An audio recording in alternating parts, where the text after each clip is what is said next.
کی پکڑ سے بچا نہیں سکتے۔ بے شک قرآن کریم کہتا ہے لا تقتلوا اولادکم من املاق، اور لوگو تم اپنی اولاد کا قتل نہ کرو۔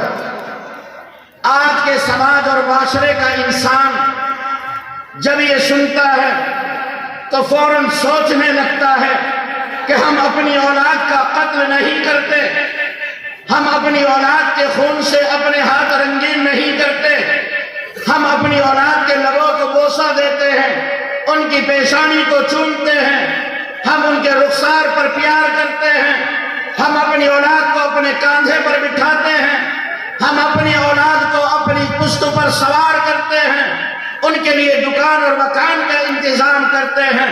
ہم تو اپنی اولاد کا قتل نہیں کرتے۔ قرآن کہتا ہے کہ اپنی اولاد کا قتل نہ کرو۔ ہاں مسلمانوں، میں آپ کو بتاتا چلوں کہ اس خاکی زمین پر چشم فلک نے وہ دل خراش منظر بھی دیکھا ہے کہ اللہ کے کچھ بندے خدا کی زمین پر رہتے ہوئے اپنی اولاد کو اپنے ہاتھوں زندہ زمین میں دفن کر دیا کرتے تھے، اپنی اولاد کا قتل کیا کرتے تھے۔ قرآن کہتا ہے اور تم اپنی اولاد کا قتل نہ کرو۔ آج کے سماج اور معاشرے کا انسان جب یہ سنتا ہے اس قوم کو کوسنا شروع کر دیتا ہے، ان کو گالیاں دیتا ہے، ان کو برا بھلا کہتا ہے۔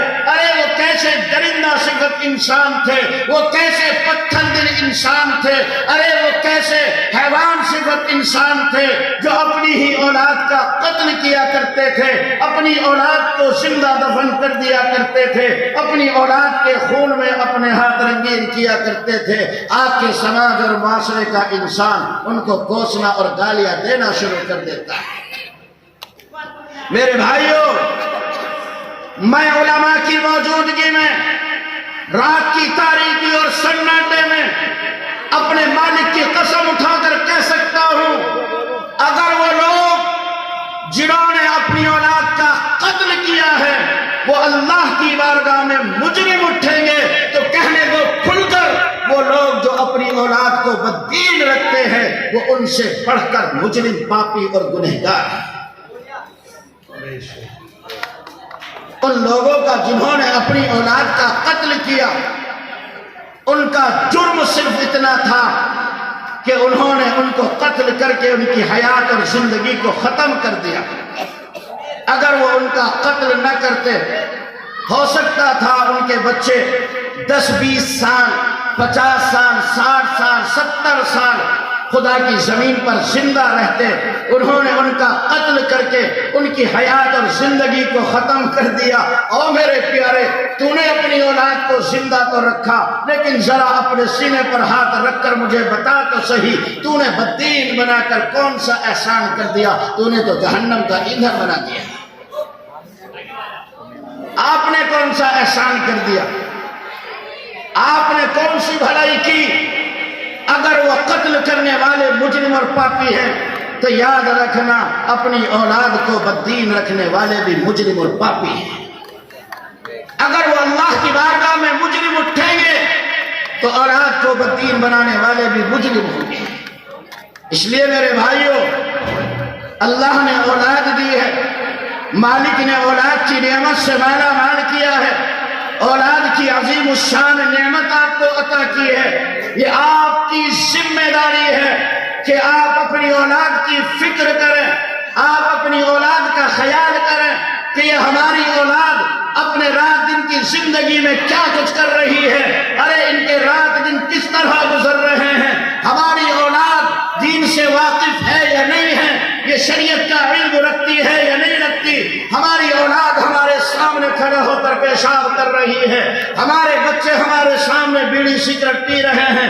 حد تو یہ ہے، مجھے کہتے ہوئے ڈر لگتا ہے میں کس طرح کہوں، لیکن خدا کی قسم یہ حقیقت اور واقعہ ہے کہ آج مسلم جوان شراب تک پی رہے ہیں اور ہمیں ذرہ برابر احساس نہیں ہے، کوئی خیال نہیں ہے کہ یہ اولاد اپنے رات دن کی زندگی کس طرح گزار رہی ہے، یہ کیا کچھ کر رہے ہیں۔ ایک واقعہ مجھے یاد آیا، بوڑھی عورت صبح فجر کے وقت امام صاحب کے پاس پہنچی. مولانا نماز پڑھانے کے لیے جا رہے تھے. اس بوڑھی عورت کو دیکھ کر رکے اور فرمانے لگے اماں جان کیا راستہ بھول گئی ہو؟ صبح کے وقت کہاں سے آ رہی ہو؟ کیا کھانے کی ضرورت ہے یا کچھ پیسے چاہیے؟ آپ کیسے آئی؟ کیا ضرورت ہے؟ اس بوڑھی عورت نے کہا مولانا مجھے پیسے نہیں چاہیے، میں راستہ نہیں بھٹکی ہوں، میں آپ سے ملاقات کرنے کے لیے آئی ہوں. مولانا نے کمرے میں بٹھایا اور پوچھا اماں کیا چاہتی ہو؟ کہنے لگی بیٹے مجھے تعویذ دے دو، میرے 7 بیٹے ہیں، مجھے ان کی کمائی کی ضرورت نہیں، مجھے ان کے پیسوں کی ضرورت نہیں، مجھے ان سے کچھ لالچ نہیں، میں بوڑھی اپنا گزارا کر سکتی ہوں. بس اتنا خیال آتا ہے 7 بیٹے جب صبح کو گھر سے نکلتے ہیں میں بوڑھی ماں اللہ کے حضور ہاتھ پھیلا کر ان کی عافیت کی دعا کرتی ہوں میرے بیٹے عافیت سے گھر آ جائے. اور جب وہ شام کو گھر آتے ہیں اپنی بیوی بچوں میں چلے جاتے ہیں. مہینوں گزر گئے، بیٹوں کی آواز سننے سے ترس رہی ہوں، مولانا تعویذ دے دو، میرے بیٹے کم از کم مجھ کو سلام ہی کر لیا کریں. تیمڑی کے مسلمانوں یقیناً وہ اولاد مجرم ہے، پاپی ہے، لیکن میں یہ کھل کر کہنا چاہتا ہوں جہاں وہ اولاد مجرم ہے وہاں قصوروار آپ بھی ہے کہ آپ نے ان کی تربیت نہیں کی، آپ نے ان کو دیندار نہیں بنایا، قصوروار آپ بھی ہیں. ورنہ وہ زمانہ یاد کرو کہ امام مالک آتے ہیں اور آنے کے بعد اپنی ماں کے قدموں اور تلووں کو چومتے ہیں. اماں جان کہتی ہے بیٹے تو اتنا بڑا فقیہ، اتنا بڑا محدث، اتنا بڑا عالم کہ امت کا ایک بڑا طبقہ تیرے فقہ و فتاوے پر عمل کرتا ہے، لوگ تجھ سے حدیثیں پڑھتے ہیں، اور میرے لخت جگر میں ایک عورت ہوں تو میرے قدموں اور تلووں کو کیوں چومتا ہے؟ امام مالک فرماتے ہیں اماں جان میں آپ کے قدموں کو نہیں چوم رہا ہوں، میں تو اپنی جنت کو چوم رہا ہوں. ماں کے پیروں کے نیچے جنت ہوتی ہے. یہ لال کہاں سے آئیں گے؟ یہ آپ کو بنانے پڑیں گے. ان کی تربیت اور تعلیم کی فکر آپ کو کرنی ہوگی. اگر آپ نے اپنی اولاد کی فکر نہیں کی، ان کو دیندار نہیں بنایا، میں یہ کہتا ہوں جہاں آخرت برباد ہو رہی ہے خدا کی قسم دنیا میں کھلا نقصان ہر انسان اپنی آنکھوں دیکھ رہا ہے. باپ کو گھر سے دھکے دے کر نکالا جا رہا ہے، ماں کو برا بھلا کہا جا رہا ہے، بھائیوں کا کوئی احترام نہیں، بہنوں کی کوئی پرواہ نہیں، بیٹیوں کے ساتھ کوئی اچھا سلوک نہیں. آج گھروں میں دیوار ہو رہی ہے، سال ہاں سال گزر جاتا ہے، بھائی بھائی سے بولنے کے لیے تیار نہیں. او میرے پیارو یہ تمہاری بے دینی کا نتیجہ ہے کہ تم نے شروع میں اپنی اولاد کی تربیت نہیں کی. نتیجہ یہ ہوا کہ انہوں نے دنیا میں ہی تمہارے گھروں کو جہنم بنا دیا. ایک بہت بڑے عالم صاحب نے ایک واقعہ عرض کیا تھا، بیان کیا تھا، غالباً دہلی کا واقعہ ہے.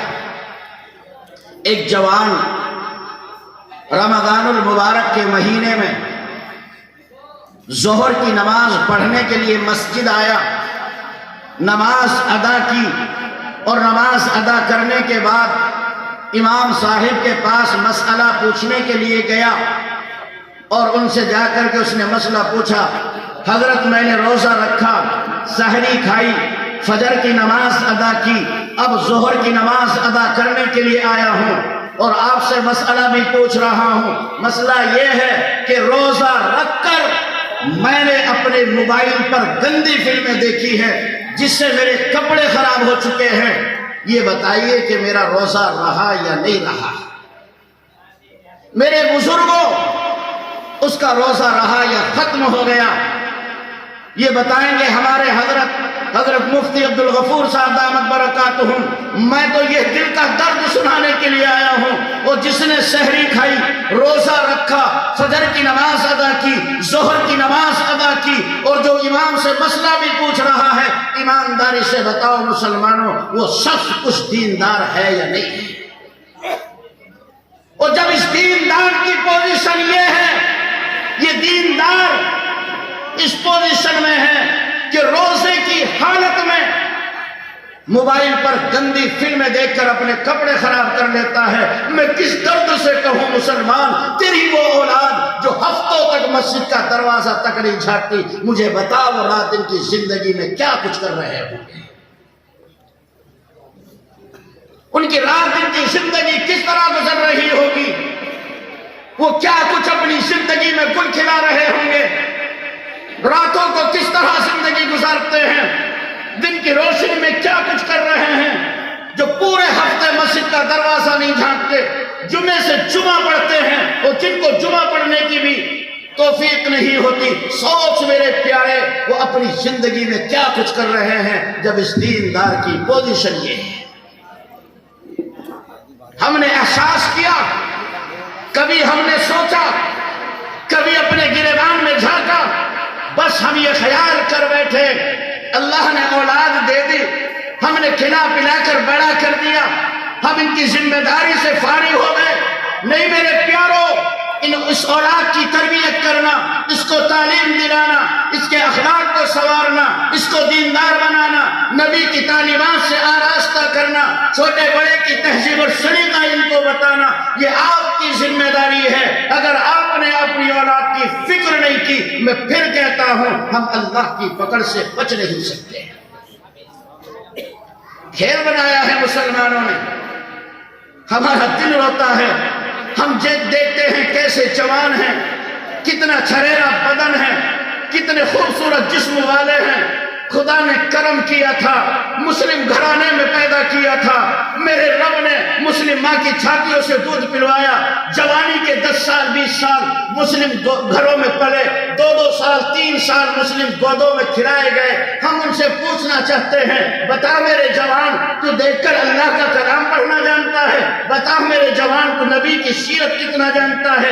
بول تجھے صحیح معنی میں کلمہ بھی آتا ہے یا نہیں آتا؟ یہ نبی کا دیوانہ اور مستانہ ہے کہ بغلے جھانکنے لگتا ہے۔ آج اس مسلمان کو کچھ بھی علم نہیں ہے،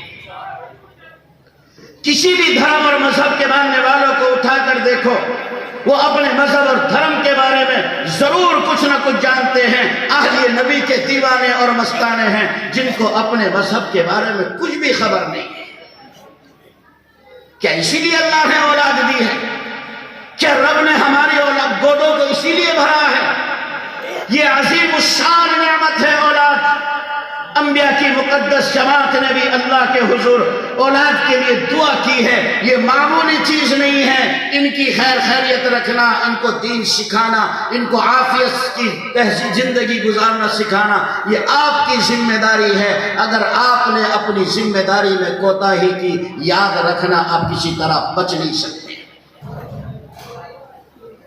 میرے بھائیوں، جب ہم یہ خبریں پڑھتے ہیں، یہ خبریں سنتے ہیں، ہمارے کانوں میں یہ آواز آتی ہے، اور جو بھی ذرائع ابلاغ ہو سکتے ہیں ان کے ذریعے ہم تک یہ خبر پہنچتی ہے کہ جو اسلام دشمن طاقتیں تھیں، جو اسلام دشمن قوتیں تھیں، جو اسلام کو مٹانا چاہتے تھے، جو اسلام کو ختم کرنا چاہتے تھے، وہ اسلام کی حقانیت کو دیکھ کر، وہ اسلام کی صداقت کو دیکھ کر، وہ اسلام کی سچائی کو دیکھ کر اسلام قبول کر رہے ہیں، اسلام کے دامن میں آ رہے ہیں، وہ مسلمان ہو رہے ہیں۔ ہم یہ سنتے ہیں، ہمارے جوان خوشی سے جھومنے لگتے ہیں، ہمارے خوشی کی وجہ سے دل کی زنجیر کا ہر تار بجنے لگتا ہے۔ مسلمانوں، ہم پھول کر کپا ہو جاتے ہیں کہ اسلام دشمن طاقتیں اسلام قبول کر رہی ہیں۔ میں بہت درد کے ساتھ کہتا ہوں، یہ خوشی کی بات ضرور ہے، لیکن اس سے